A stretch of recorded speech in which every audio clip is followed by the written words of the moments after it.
अच्छा, website, sorry, आपका जो आपकी इंगेजमेंट है वो पहले भी एक्सप्लेन मैं कर चुका हूँ, इसको और थोड़ा सा एक्सप्लेन करता हूँ। देखिए, आपकी जो ऐड है, आपके ऐड के ऊपर लोग किस तरह रिएक्ट कर रहे हैं, कितने कमेंट्स कर रहे हैं, कितने शेयर्स हैं, उसके ऊपर ये इंगेजमेंट्स होती हैं, ठीक है, ऐड के साथ। या फिर उसके ऊपर क्लिक्स कितने आ रहे हैं, ठीक है, लोग कितना इंटरेस्ट शो कर रहे हैं आपके ऐड के अंदर। अब ये फेसबुक कैसे इवेल्युएट करता है? फेसबुक ऐसे इवेल्युएट करता है कि फॉर एग्जाम्पल ये ऑडियो ब्रांड था जिसका ऐड मैंने देखा है, और इसी के साथ जो है वीडियो ब्रांड था जो मुझे टारगेट कर रहा था, वो भी मुझे टारगेट कर रहा था, और ये भी मुझे टारगेट कर रहा था, ठीक है, ऑडियो ब्रांड। उसका उसका जो ऐड है, ठीक है, उसके ऊपर कितना इंगेजमेंट आया है, और इस ऐड के ऊपर जो ये मुझे ऑडियो का जो ऐड दिखा है इसके ऊपर कितना इंगेजमेंट आया है, ये वो दोनों एड्स को फेसबुक कंपेयर करेगा। और कंपेयर करने के बाद जिसका इंगेजमेंट रेट हाई होगा उसको ज़्यादा पॉइंट दे देगा, जो मैंने यहाँ पे समझाया था टोटल वैल्यू में। इंगेजमेंट के अंदर उस ऐड की वैल्यू ज़्यादा होगी तो टोटल वैल्यू भी उसके अंदर फिर इंक्रीज आएगा, ठीक है। तो इस तरीके से फेसबुक इंगेजमेंट्स को इवेल्युएट कर रहा होता है, और एक ऑडियंस, सेम ऑडियंस के ऊपर बहुत सारे एडवर्टाइजर्स जो है अपना पैसा लगा रहे होते हैं कि इस ऑडियंस तक मेरा ये ऐड जाए। तो उस ऑडियंस को जो टारगेट कर रहा है, मतलब कि 10 लोग अगर एक इंटरेस्ट को टारगेट कर रहे हैं, कि जैसे एक इंटरेस्ट है आपका ऑडियो डिवाइसेस, अब 10 लोग उस ऑडियो डिवाइस की जो ऑडियंस है उसको टारगेट कर रहे हैं, तो उन 10 में से फेसबुक इवेल्युएट करेगा कि इन 10 एड्स में से सबसे अच्छा इंगेजिंग ऐड कौन सा है, कि जिसको लोग पसंद कर रहे हैं, जिसके ऊपर लोग रिएक्ट कर रहे हैं, कमेंट कर रहे हैं, शेयर कर रहे हैं, क्लिक्स कर रहे हैं। वो सारी चीज़ें फेसबुक इवेल्युएट करेगा उन 10 एड्स में से, और जो सबसे बेस्ट परफॉर्मिंग एड्स होगा उसको सबसे ज़्यादा नंबर मिल जाएंगे, और उसकी फिर ऐड की टोटल वैल्यू भी बढ़ जाएगी, क्योंकि उसका ये वाला पैरामीटर जो है इंगेजमेंट्स वाला वो हाई है, तो अल्टीमेटली उसकी जो टोटल वैल्यू है उसके ऊपर भी फ़र्क पड़ेगा, ठीक है। तो ये हमारी इंगेजमेंट्स होती हैं, और फेसबुक इवेल्युएट करता है, फिर हम भी इवेल्युएट करते हैं कि हमारी जो इंगेजमेंट रेट रैंकिंग है वो कैसी है, फिर कन्वर्जन रेट रैंकिंग हो गई, ये सारी चीज़ें हम अभी आगे देखेंगे। क्वालिटी रेट रैंकिंग जब एक कैंपेन बना रहे होंगे फिर उसके अंदर ये चीज़ें आपको मैं बताऊंगा कि इवेल्युएशन किस तरीके से करते हैं डाटा की, तो उस सेक्शन के अंदर ये चीज़ कवर कर दूंगा, ठीक है। तो इंगेजमेंट आपकी ये होती है। उसके बाद आपकी एड क्वालिटी और यूज़र एक्सपीरियंस, ये बहुत मैटर करता है, बहुत ज़्यादा मैटर करता है। एड क्वालिटी से मुराद क्या है?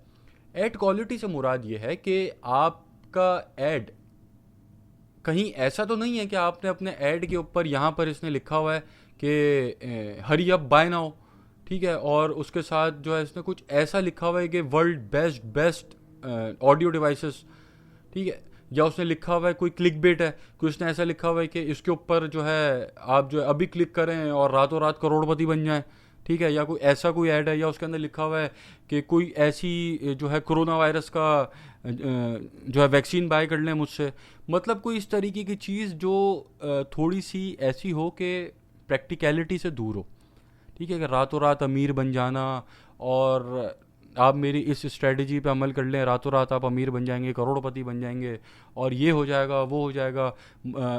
इन चीज़ों को अवॉइड करना है आपने। मतलब कि आप ये देखें कि आप एक चीज़ एडवर्टाइज कर रहे हैं, जैसे ये ऑडियो डिवाइस कोई एडवर्टाइज कर रहा है, अगर आप अपनी ऑडियो डिवाइस के अंदर ये लिख देंगे ना कि वर्ल्ड बेस्ट ऑडियो डिवाइस, आपकी क्वालिटी गिरेगी ऐड की।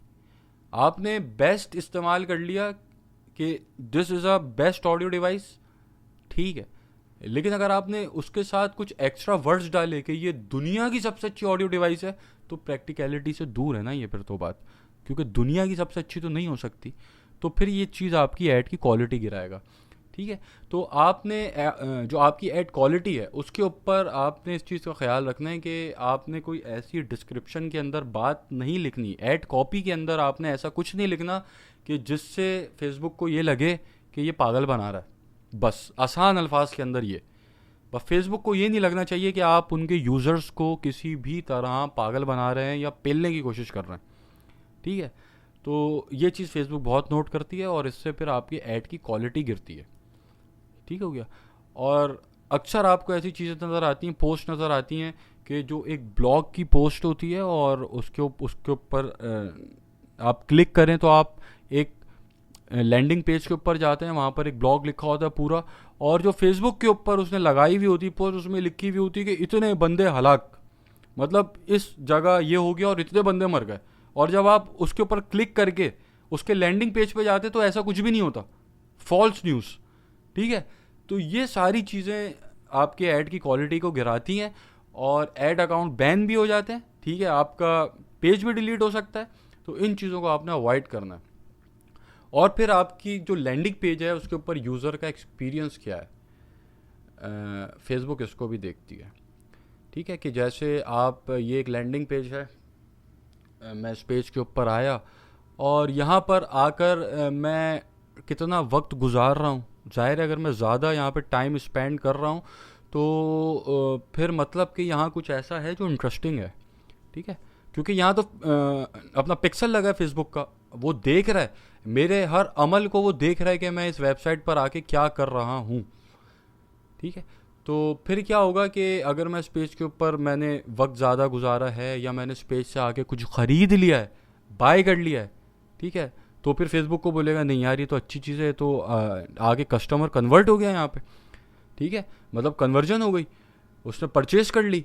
ठीक है, या मैंने ऐड टू कार्ट किया है, तो उससे क्या हुआ कि आपकी जो यूज़र एक्सपीरियंस है वो बेहतर होता है, बढ़ता है, ऐड क्वालिटी फिर आपकी बढ़ती है। ठीक है, अब एक बंदा एक लैंडिंग पेज के ऊपर आया और आते साथ ही बाउंस बैक हो गया। ठीक है, मतलब मैंने इस ऐड के ऊपर क्लिक किया और क्लिक करते साथ ही मैं इस लैंडिंग पेज के ऊपर आया और फ़ौरन मैंने बंद कर दिया। ठीक है, इससे क्या होता है कि फेसबुक का पिक्सल ये समझता है कि यार अभी आया तो और आते साथ ही से बंद कर दिया, मतलब कुछ गड़बड़ है। ठीक है, तो इन चीज़ों को आपने अवॉइड करना है कि आपका जो आपकी जो वेबसाइट है वो फुली ऑप्टिमाइज्ड हो। ठीक है, मतलब कोई ऐसे उसके अंदर जो है आपकी वेबसाइट के अंदर बग्स ना हो। आपके जो लैंडिंग पेजेस हैं वो बहुत ज़्यादा ऑप्टिमाइज्ड होने चाहिए। जितने आपकी वेबसाइट ऑप्टिमाइज्ड होगी उतना ही फेसबुक का जो यूज़र आपकी वेबसाइट के ऊपर आया है उसका एक्सपीरियंस अच्छा जाएगा। ठीक, अल्टीमेटली क्या होगा फिर कि आपकी जो एड क्वालिटी है वो बेहतर होगी।